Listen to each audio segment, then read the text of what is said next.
40대 후반 인생이 이렇게 무료할 줄 몰랐습니다. 매일 반복되는 회사 생활에 지쳐 어깨는 돌덩이처럼 굳어있고 목과 허리는 쑤셔댔죠. 아내 미숙은 아이들 대학 등록금 때문에 늘 예민했고 집에 들어가면 잔소리가 기다리고 있었습니다. 회사에서는 후배들이 치고 올라오고 상사는 압박을 더했고 어디 하나 편한 곳이 없었어요. 젊었을 땐 이런 스트레스도 금방 풀렸는데 나이가 들수록 회복이 더뎠습니다.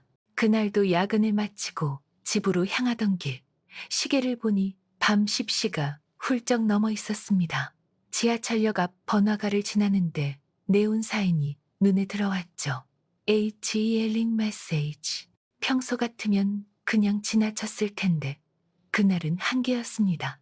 어깨가 바위처럼 굳어 고개조차 돌릴 수 없었고 목 뒤는 담이 든 것처럼 결리고 허리는 끊어질 듯 아팠습니다.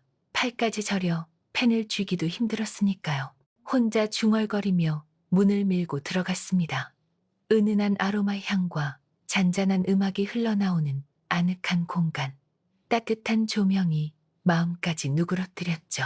리셉션에서 문진표를 작성했습니다. 어디가 아픈지, 알레르기는 없는지 체계적으로 묻더군요. 대기실 소파에 몸을 파묻자 피로가 웅덩이처럼 몰려왔습니다. 그때 복도 끝에서 한 여성이 나타났습니다. 하얀 유니폼을 입고 차분한 걸음으로 다가왔는데 얼굴이 또렷해지는 순간 심장이 멎는 줄 알았습니다. 지영이었습니다. 아내 미숙의 절친, 결혼 전부터 언니 동생처럼 붙어 지내던 그 지영. 우리 집에도 종종 오가며 같이 밥 먹고 수다 떨던 그 사람. 지영 역시 나를 보자마자 얼굴이 하얗게 질렸습니다. 하얀 유니폼이 낯설면서도 이상하게 어울렸고 평소 단정한 이모 친구 같은 분위기와는 다른 어른스러운 기운이 번졌습니다. 둘 다 순간 말이 막혔죠. 지영의 눈에 당혹과 함께 절박함이 스쳤습니다. 나는 그냥 일어나 나가버릴까 했다가 지영이 잽싸게 내 팔을 살짝 잡았습니다. 흔들리는 눈빛으로 제발 이라는 듯 고개를 저었습니다. 그 표정에서 이 일자리가 간절하다는 사실이 익혔습니다. 미숙에게서 얼핏 들었던 지영의 빠듯한 사정이 불쑥 떠올랐습니다. 이미 접수까지 마친 상황, 그리고 아내의 절친이라는 더 민감한 변수, 거부도 도망도 애매했습니다. 여러분도 구독과 좋아요로 응원해주세요. 더 흥미진진한 이야기가 계속됩니다.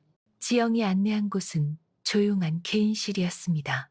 은은한 조명, 정갈한 침대, 가지런한 오일병들, 벽에는 인체 근육도가 붙어 있고 작은 스피커에서는 숲의 바람 소리가 흘렀습니다. 문이 닫히자 어색한 침묵이 가라앉았죠. 평소 집에서 마주칠 때는 아무렇지 않게 인사하던 사이였지만 여기서 마주하니 혀가 굳었습니다. 지영도 손끝을 어쩔 줄 몰라 하며 유니폼 끝단을 만지작거렸습니다. 어깨랑 목 쪽이 제일 불편하시죠? 지영이 일부러 목소리를 낮추고 차분하게 물었습니다.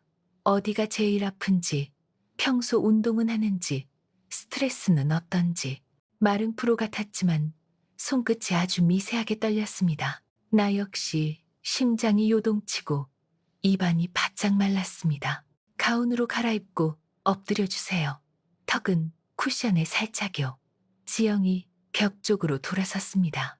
나는 얼른 옷을 갈아입고 침대에 엎드렸습니다. 벽 거울에 비친 지영과 눈길이 스치자 뜨거운 열이 훅 올라왔습니다. 아내의 절친이라는 단어가 선명해진 순간 마음 한구석이 뾰족하게 아렸습니다. 따뜻하게 데운 오일이 어깨에 닿자 몸이 절로 움찔했습니다. 금기와 피로가 같은 속도로 번졌습니다. 지영의 손길은 처음엔 딱딱했지만 곧 깊고 정확해졌습니다. 어깨 근육을 꾹꾹 풀어 목 뒤에서 견갑으로 척추선을 따라 등 아랫부분까지.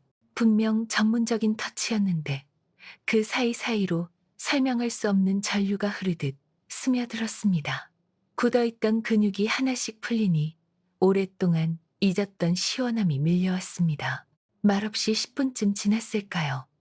방 안에는 잔잔한 음악과 우리의 숨소리만 남았습니다.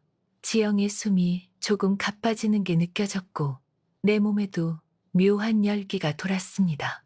우리는 둘 다 알고 있었습니다. 이게 단순한 마사지가 아니게 되고 있다는 사실을. 하지만 인정하는 순간 돌이킬 수 없을 것 같았습니다. 지영의 손길이 허리선을 맴돌자 내가 아주 작게 몸을 굽혔습니다. 그 순간 지영의 손이 멈칫했고 공기가 묵직해졌습니다. 괜찮으세요? 지영의 낮은 목소리. 나는 말 대신 아주 조심스럽게 고개를 끄덕였습니다. 선 위에 발끝이 걸렸고 멈추면 무너질 것 같은 침묵이 흘렀습니다. 손길이 다시 움직였습니다. 이번엔 더 담대하게, 그러나 서두르지 않게. 허리에서 옆구리, 옆구리에서 쇄골 아래를 스치듯 지나 나는 천천히 몸을 돌려 지영을 올려다봤습니다. 지영의 얼굴은 붉었고 눈빛은 흔들렸지만 물러서지 않았습니다. 숨결이 내 볼을 스쳤습니다. 그 순간 같은 이해가 눈으로 오갔습니다. 나는 지영의 손목을 아주 가볍게 잡아 일으켰습니다. 도망치지 않았습니다. 유니폼의 단추에 손이 닿자 지영이 눈을 감고 아주 작게 고개를 끄덕였습니다. 첫 번째, 두 번째, 세 번째 천이 미끄러져 내렸고 흰 조명이 피부 위로 떨어졌습니다. 내 손은 덜덜 떨렸고 혀끝은 모래 같았습니다. 그 다음은 말로 옮기기엔 과도한 장면들. 다만 분명히 말할 수 있는 건 우리가 선을 넘었다는 사실, 그리고 오랫동안 말라있던 무엇이 다시 흐르기 시작했다는 것. 서로의 체온이 겹치고 숨과 맥박이 엉키고 두근거림이 두 사람을 같은 속도로 흔들었습니다. 방 안의 시간은 잠시 멈췄고 끝내 우리를 덮치던 파도는 조용히 가라앉았습니다. 우리는 오래도록 말없이 끌어안겨 있었습니다. 죄책과 안도, 위방과 구원 모순된 감정이 한꺼번에 스며들었습니다. 집에 돌아와 샤워를 하면서도, 저녁을 먹으면서도, 심지어 미숙과 말을 주고받으면서도 머릿속은 온통 지영 생각뿐이었습니다. 부드러운 손끝, 뜨거운 체온, 흩어진 숨, 모든 게 생생했습니다. 미숙이 오늘 왜 이렇게 늦었어? 라고 묻는 순간 가슴이 덜컥 내려앉았지만 마사지 좀 받고 왔어 라고 둘러대자 미숙은 시큰둥하게 고개만 끄덕였습니다. 요즘 미숙도 자기 일에 푹 잠겨 있거든요. 눈을 감으면 지영의 모습이 떠올랐습니다. 유니폼 차림의 단단함에서 모든 걸 내려놓던 마지막 순간까지 선명했습니다. 이상했습니다. 늘 아내의 절친으로만 보였는데 그날 이후 지영은 한 명의 여성으로 다가왔습니다. 며칠이 흘러도 감각은 사라지지 않았습니다. 오히려 짙어졌습니다. 회의하다가도 보고서 쓰다가도 문득 떠올랐습니다. 다시는 그러면 안 된다고 다짐했지만 마음은 말을 듣지 않았습니다.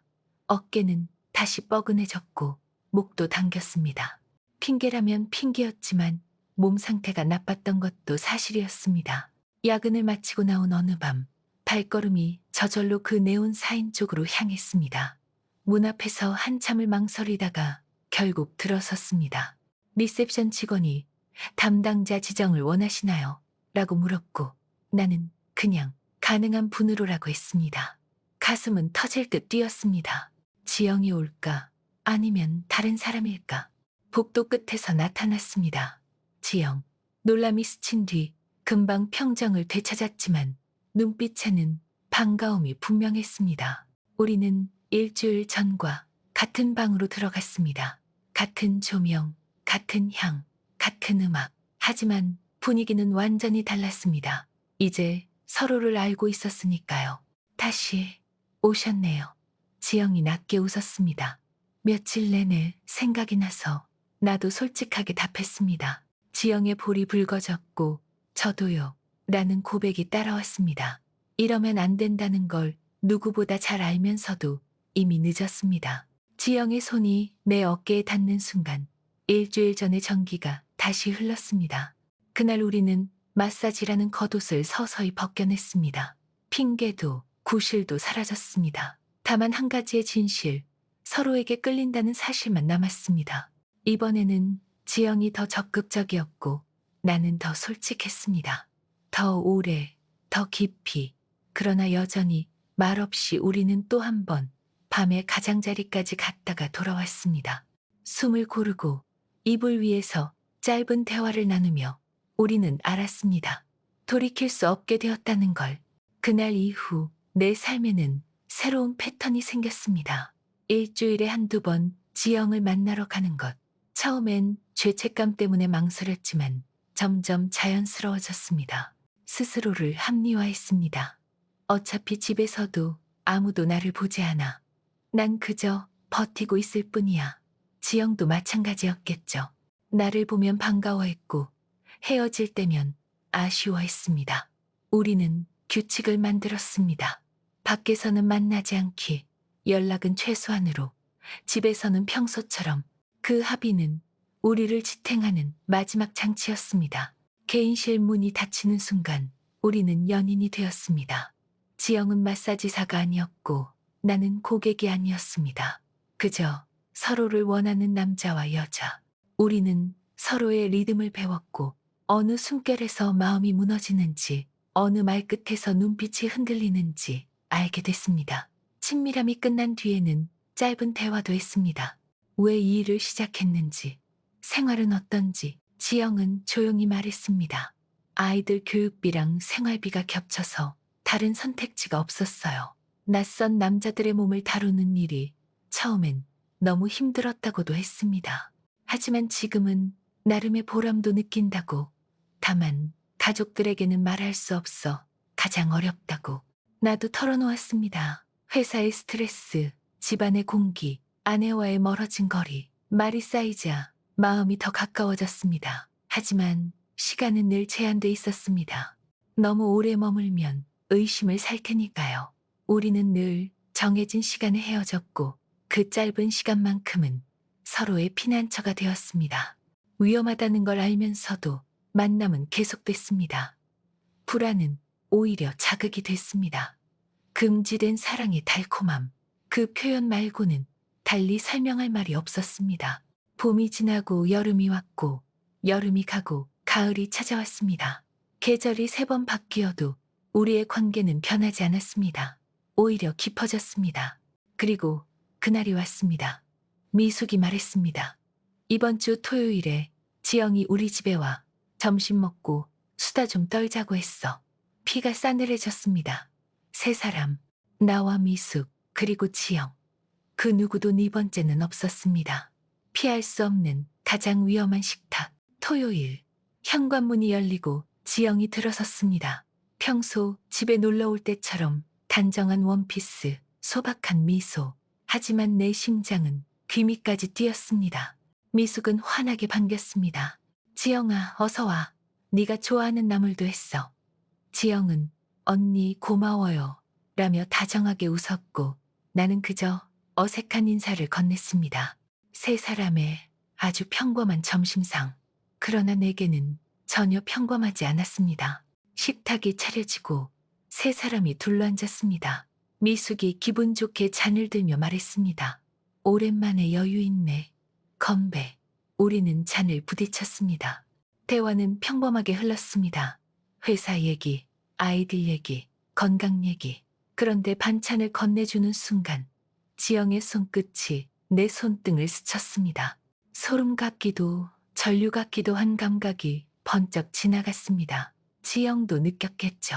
아주 잠깐 우리 시선이 마주쳤다가 재빨리 흩어졌습니다. 미숙은 눈치채지 못했습니다. 늘 그랬듯 살림 얘기와 근래의 시사 얘기를 이었다가 지영도 요즘 일 많다며? 그래도 집에 보탬된다니까 다행이지 라고 덧붙였습니다.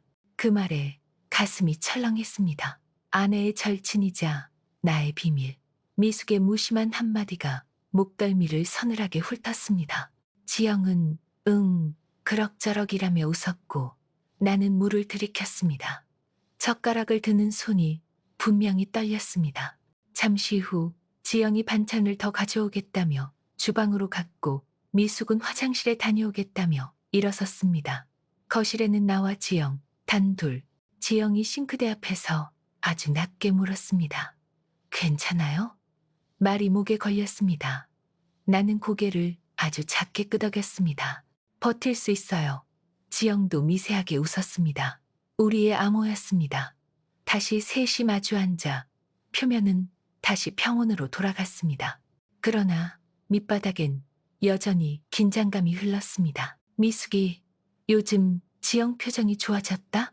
라며 농담을 건넸을 때 지영과 나는 동시에 고개를 숙였습니다. 아무 말도 하지 않았지만 서로의 심장 소리가 들리는 듯 했습니다. 그 저녁은 길었습니다. 평소 같으면 즐거웠을 시간. 그러나 그날은 시험대 같았습니다. 집으로 돌아가는 길에 미숙이 말했습니다. 오늘 좋았지? 지영이랑 자주 보자. 나는 그러자라고 답했지만 속은 복잡했습니다. 이중 생활을 언제까지 이어갈 수 있을까? 이후 우리는 더 조심스러워졌습니다. 미숙은 아무것도 모르는 채로 우리를 교차시켰고 우리는 아무 일 없다는 표정으로 자리를 지났습니다. 그리고 개인실 안에서는 여전히 서로의 피난처가 됐습니다. 한 달, 두 달, 세 달, 시간은 우리에게 기술을 가르쳤습니다. 들키지 않는 법, 기다리는 법, 눈빛 하나로 전부 말하는 법. 지영과 나는 원칙을 지켰습니다. 밖에서는 만나지 않았고 연락은 꼭 필요할 때만 했습니다. 미숙 앞에서는 평소 그대로, 그럼에도 어떤 날은 불쑥 메시지를 보내고 싶어 손이 달아올랐고 어떤 밤은 이름을 부르고 싶어 이불을 움켜쥐었습니다. 하지만 참았습니다. 우리가 지킬 수 있는 최소한의 선이었으니까요. 가끔 친밀한 시간 뒤 우리는 조용히 미래를 입에 올렸습니다. 이 관계가 어디까지 갈 수 있을까요? 모르겠어요. 다만 지금은 이렇게라도 숨 쉬고 싶어요. 서로의 정답이 같았습니다. 미래는 알 수 없지만 지금은 소중하다고. 봄이 다시 오고 여름이 다시 시작되고 가을의 바람이 들창 사이로 스며들었습니다. 계절이 바뀌어도 우리 사이의 온도는 변하지 않았습니다. 가끔은 내 죄책감이 목을 조였고 가끔은 지영의 미소가 그 죄책감을 풀어줬습니다. 미숙은 여전히 많은 걸 몰랐고 그 무지함이 우리를 살렸습니다. 동시에 우리를 더 비겁하게 만들었습니다. 그럼에도 우리는 계속 만났습니다. 피로를 풀러간다는 핑계로 나는 지영에게 갔고 업무상 고객을 응대한다는 명목으로 지영은 나를 받아들였습니다. 평범한 일상 속에서도 우리는 암호를 만들었습니다. 눈빛 하나, 미소 하나, 손등을 스치는 아주 짧은 순간, 그것만으로도 서로의 마음을 확인할 수 있었으니까요. 위험하지만 달콤한 이 관계는 누구도 모르게 조용히 이어지고 있습니다. 40대 후반의 나이에 이런 경험을 하게 될 줄 몰랐습니다. 인생이 무료하다고만 생각했는데 지영을 만나면서 이상하게도 버틸 힘이 생겼습니다. 내일이 설레고 일주일이 기다려집니다. 다시 지영을 만날 수 있는 그날을 위해서요.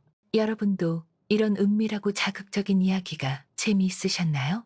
구독과 좋아요로 응원해 주시면 더 흥미진진한 이야기로 찾아뵙겠습니다.